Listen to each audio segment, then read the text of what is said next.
Hello बच्चों, चलिए प्रश्नों को पढ़ते हैं। निम्न में से कौन स्वच्छ व समुद्री दोनों प्रकार के जल में पाया जाता है? पहला विकल्प है ओडोगोनियम, दूसरा विकल्प है स्पैरोगैरा, तीसरा विकल्प है क्लेडोफोरा और चौथा विकल्प है इनमें से कोई नहीं।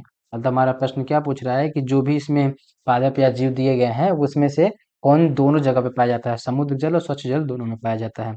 तो चलिए देखते हैं प्रश्न की मुख्य अवधारणा क्या हो जाएगी।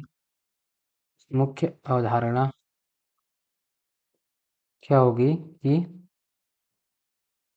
जलीय जीव जलीय जीव। अब जैसा कि हम जानते हैं कि हमारी पृथ्वी पे या हमारी धरती पे दो प्रकार का जल पाया जाता है। एक तो क्या होता है स्वच्छ जल और एक होता है समुद्री जल। स्वच्छ जल स्वच्छ जल और दूसरा क्या होता है समुद्री जल। समुद्री जल। अब स्वच्छ जल क्या होता है जिसमें लवण की मात्रा कम होती है। स्वच्छ जल में होता क्या है कि लवण की मात्रा क्या होती है कम होती है, और समुद्री जल में क्या होता है कि लवण की मात्रा क्या होता है ज़्यादा होती है।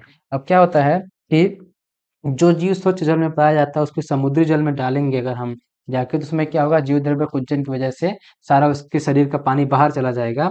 तो उससे क्या होता है जीव मर जाता है। ऐसे ही कि समुद्री जल का जीव को क्या लाते हैं, अगर हम स्वच्छ जल में डालते हैं तो उसमें भी यही क्रिया होती है कि उसके वो क्या करता है स्वच्छ जल को अपने अंदर ले लेता है और फट जाता है, जिसकी वजह से उसकी मृत्यु हो जाती है। तो हमारा प्रश्न क्या पूछ रहा है कि ऐसा कौन सा जीव है जो दोनों जगह पे पाया जाता है, स्वच्छ जल और समुद्री जल, दोनों जगह में वह जिंदा रह सकता है, अपना जीवन यापन कर सकता है।